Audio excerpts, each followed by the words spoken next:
उसमें कांग्रेस पार्टी में थी और इमरजेंसी का समर्थन कर रही थी। आप मत बोलिए सौगत राय साहब, हम लोग भुगते हैं, हम लोग ने पीड़ा सही है, हम लोग को दर्द मालूम है। इसलिए आप भी चले जाइए, 2-4 बार बन जाइएगा बंगाल में, चिंता मत करिए। अभी तो खाली कानून का किताब लेके खड़ा हो जा रहे हैं, इसलिए खाली टिकट आपको देके लोकसभा का मेंबर बना दिया जा रहा है। तो इसलिए खाली संविधान पढ़ते रहिए, संविधान देखा। देश की जनता कभी आप पर भरोसा नहीं करेगी।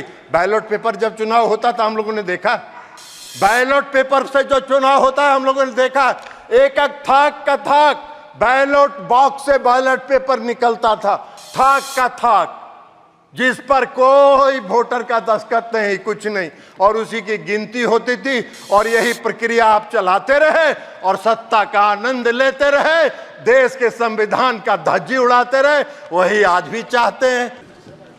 मैं अनुराग ठाकुर जी द्वारा जो राष्ट्रपति के, महामहिम राष्ट्रपति के अभिभाषण पर धन्यवाद का प्रस्ताव पेश हुआ है, उसके समर्थन में बोलने के लिए खड़ा हुआ।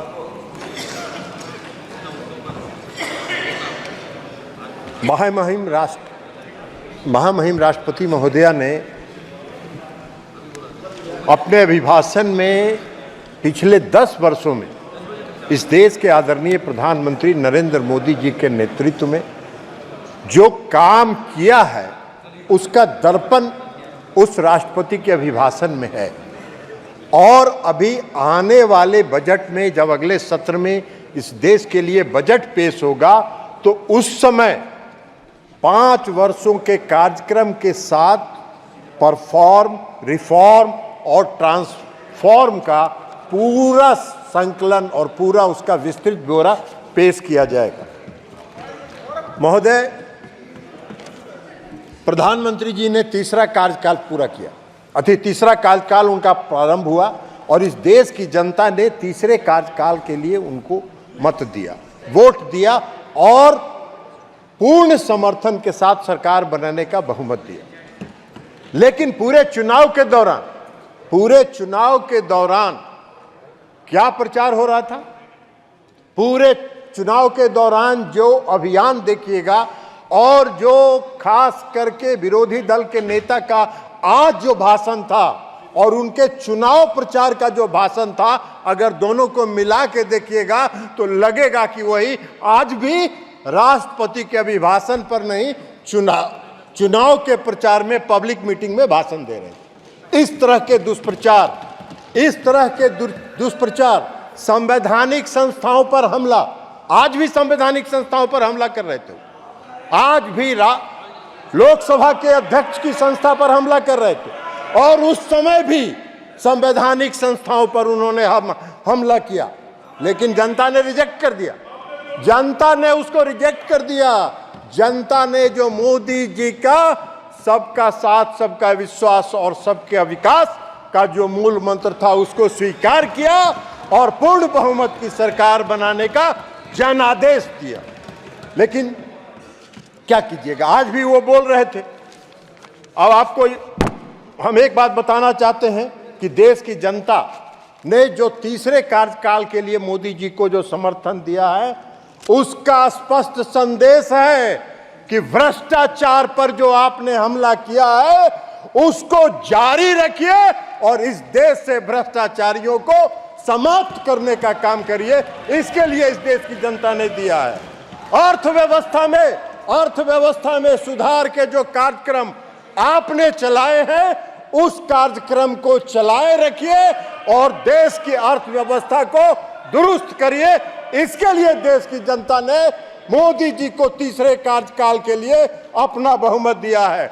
मोदी जी को गरीबों की सेवा करने के लिए जो उनके कार्यक्रम चलते रहे, उस कार्यक्रम पर मोहर लगाया। देश की जनता ने इनको रिजेक्ट किया, इनको अस्वीकार किया। इसलिए मोदी जी को जो तीसरा कार्यकाल मिला है, वो विकसित राष्ट्र बनाने का जो मोदी जी का संकल्प है, उस पर आगे बढ़ने के लिए देश की जनता ने मोदी जी को तीसरे कार्यकाल के लिए अपना मुहर लगाना और अपनी स्वीकृति दी है। लेकिन लेकिन सभापति महोदय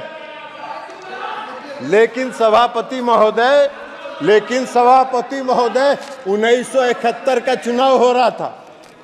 1971 में इस देश में एक चुनाव हुआ था और उस देश में कांग्रेस पार्टी का नारा था गरीबी हटाओ, गरीबी हटाओ, देश बचाओ। जनता ने भरोसा कर लिया, जनता ने इन पर भरोसा किया।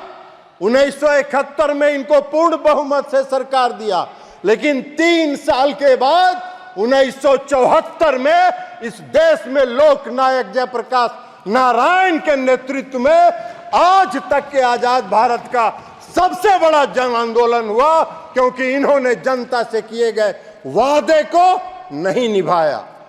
और जब इनको लगा 1974 में जन आंदोलन जब चरम पर पहुंचा, और जब चरम पर पहुंचा और सुप्रीम कोर्ट ने जब रायबरेली से श्रीमती इंदिरा गांधी के चुनाव को अवैध घोषित कर दिया, तो रातों रात देश में इमरजेंसी लागू हो गया। हम सब उठा के जेल में बंद कर दिए गए। मुझको याद है, मैंने देखा है, आपातकाल लागू हुआ। आपातकाल लागू होने के बाद क्या हुआ? सारे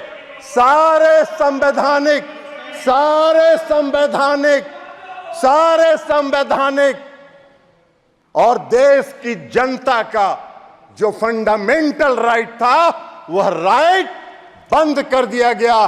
किसी को बोलने का हक नहीं था, किसी को चिल्लाने का हक नहीं था, किसी को कुछ भी एक शब्द बोलने का, प्रेस की आजादी पर लगा दिया गया।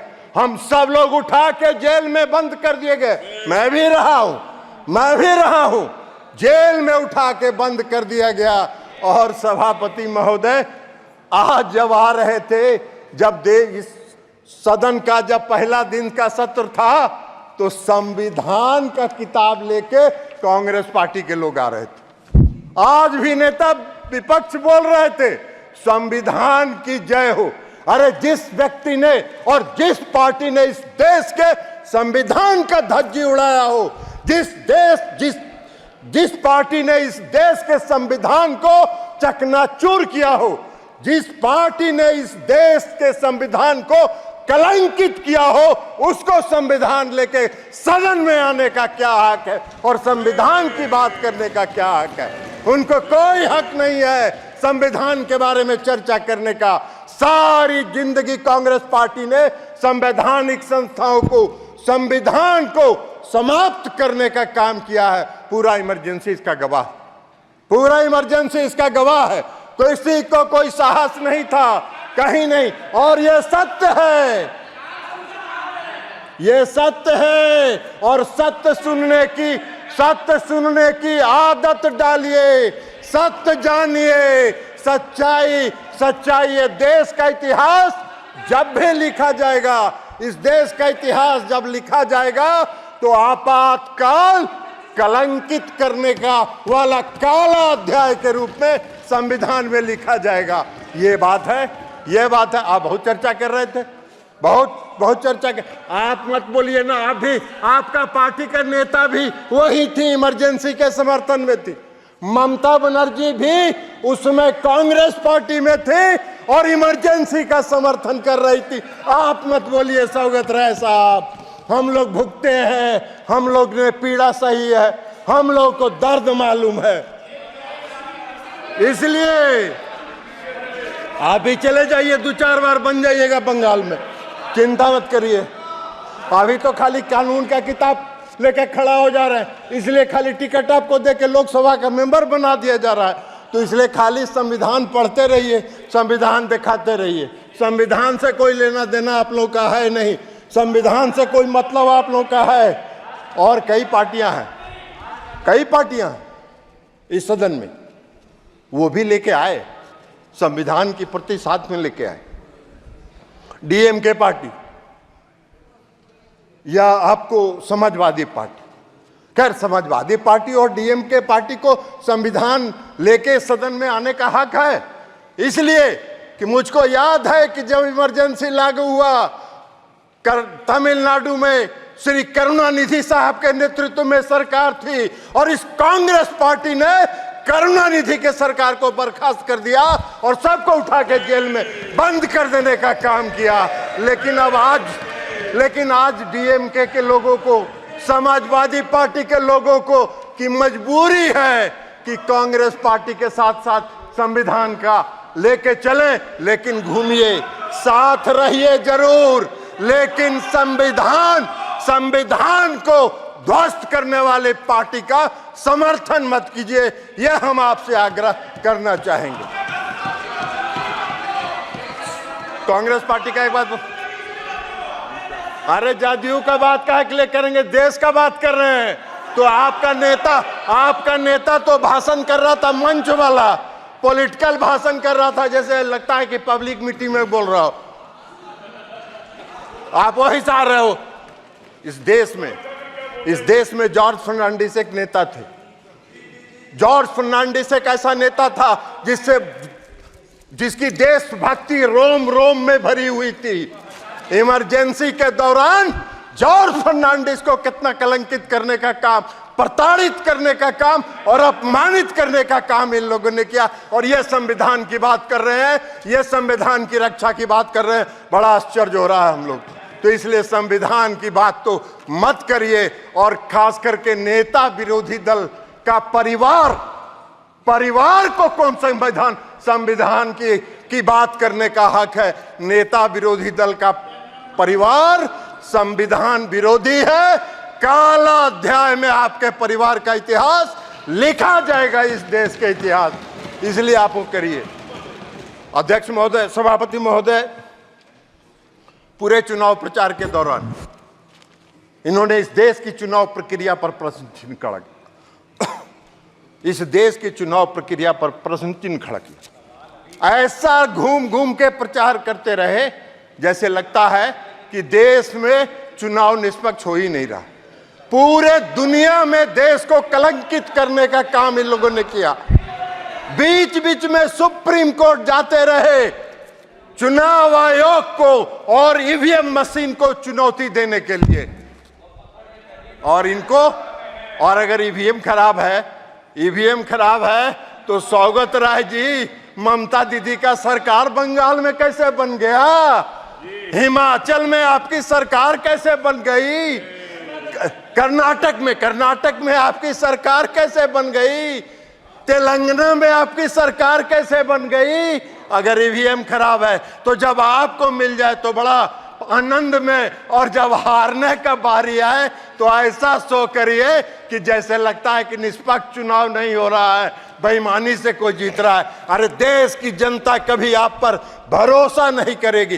बैलेट पेपर जब चुनाव होता था हम लोगों ने देखा, बैलेट पेपर से जो चुनाव होता है हम लोगों ने देखा, एक एक थाक बैलेट बॉक्स से बैलेट पेपर निकलता था, थाक का थाक, जिस पर कोई वोटर का दस्तखत नहीं, कुछ नहीं, और उसी की गिनती होती थी। और यही प्रक्रिया आप चलाते रहे और सत्ता का आनंद लेते रहे, देश के संविधान का धज्जी उड़ाते रहे। वही आज भी चाहते हैं। नरेंद्र मोदी जी की सरकार इसको कभी स्वीकार नहीं करेगी। इस देश की जनता का भरोसा नरेंद्र मोदी जी पर है।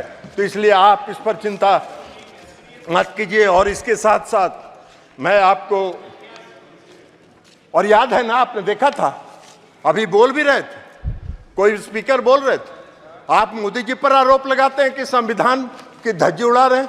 कौन से संविधान की धज्जी उड़ा रहे हैं? अरे मोदी जी तो जिस दिन एनडीए की बैठक थी, इस बार तीसरे कार्यकाल में भी, तो मोदी जी जब संविधान सभा के सेंट्रल हॉल में आए तो सबसे पहले उन्होंने जाके देश के संविधान का नमन किया। और जिस व्यक्ति ने देश की संविधान का नमन करके अपने नेतृत्व पर और देश की बागडोर संभाली हो, उससे संविधान को खतरा नहीं है। संविधान को खतरा है तो आपसे है, कांग्रेस पार्टी के से है। और कांग्रेस पार्टी संविधान विरोधी रही है और रहेगी। प्रधानमंत्री जी ने कई योजनाएं चलाई, पीएम किसान निधि योजना, और जो आज विकास का दर है, ये दर आज हम 5वें नंबर पर थे हम अर्थव्यवस्था में। 11वें नंबर पर थे और हम 10 वर्ष में 5वें नंबर पर आ गए। और मोदी जी का लक्ष्य है, मोदी जी का संकल्प है, आदरणीय प्रधानमंत्री मोदी जी ने घोषणा किया है कि 5 वर्षों में सब दिए थे। अरे सब बता रहे हैं, आपको बता दिया, आपको बता दिए हैं। आपका वही चरित्र है। अभी उनके साथ घूमिए, नेताजी की आत्मा ऊपर से रो रही होगी। अरे नेताजी की आत्मा रो रही होगी। 11वें स्थान पर था, आज अर्थव्यवस्था 5वें स्थान पर है। और मोदी जी का संकल्प है कि 5 वर्षों में 3रे स्थान पर पहुंचाएंगे। अकेले भारत का जो योगदान है इस दुनिया के विकास दर में वह 15% है। यह मोदी जी की सरकार की उपलब्धि है, आपके सरकार की उपलब्धि नहीं है। इसके अलावा आज यहाँ प्रहलाद जोशी जी बैठे हैं, रिन्यूएबल एनर्जी देख रहे हैं। ये रिन्यूएबल एनर्जी आने वाले समय में इस देश में अगर ऊर्जा पर और बिजली के लिए अगर आत्मनिर्भर होना होगा तो रिन्यूएबल एनर्जी पर ही, वही एकमात्र स्रोत है जिस पर आपको आत्मनिर्भर होना होगा। थर्मल से आपकी जरूरतें पूरी हो सकती हैं, अभी तत्काल लॉन्ग रन के लिए वह उचित नहीं है। और जो पीएम सूर्य घर मुफ्त बिजली योजना प्रधानमंत्री जी ने चलाई है, उससे इस देश के बिजली का उत्पादन सोलर प्लेट के माध्यम से बढ़ेगा। और जब बढ़ेगा तो देश बिजली के क्षेत्र में आत्मनिर्भर होगा। और थर्मल से आपकी जो उसके ऊपर जो आपका है, हाँ, उसके ऊपर जो आपका डिपेंडेंस है वो डिपेंडेंस घटेगा और आप अपने घरों में बिजली उत्पादन करके बिजली को आगे बढ़ा सकते हैं। पीएम किसान सम्मान निधि, प्रधानमंत्री मोदी जी का जो गरीबों के प्रति संकल्प है, 80 करोड़ लोगों को तो मुफ्त अनाज दे ही रहे हैं। पीएम किसान सम्मान निधि भी आज जो उन्होंने दिया है, लगभग 20,000 करोड़ रुपए से ज्यादा उन्होंने किसानों को दिया है। और इस कार्यकाल की शुरुआत के साथ भी प्रधानमंत्री जी ने 20,000 करोड़ रुपया जारी करके लोगों को घरों तक, लोगों को पीएम किसान सम्मान निधि पहुंचाने का काम किया है। पहला फैसला मोदी जी की सरकार ने किया कि 3 करोड़ लोगों को घरों का निर्माण कराया जाएगा। ये बहुत बड़ा निर्णय है, ये संकल्प शक्ति का प्रतीक है। और मोदी जी ने जो इस देश की जनता को जो वादा किया है, उस वादा को पूरा करने के प्रति उनका जो संकल्प है, उस संकल्प को दृढ़ शिक्षा शक्ति को दर्शाता है। और इसलिए हम महामहिम राष्ट्रपति के अभिभाषण का समर्थन करते हैं और कांग्रेस पार्टी को संविधान विरोधी घोषित करते हैं। इनको याद है 1984 में जो यहाँ दंगा हुआ था, दिल्ली में दंगा हुआ था, हजारों की संख्या में कांग्रेसियों ने सड़क पर घूम के सिखों की हत्या करने का काम किया था। और ये लोकतंत्र की बात करते हैं, ये संविधान की बात करते हैं। इनको कोई हक नहीं है। बहुत बहुत धन्यवाद। Thank you honourable member Arvind सांत।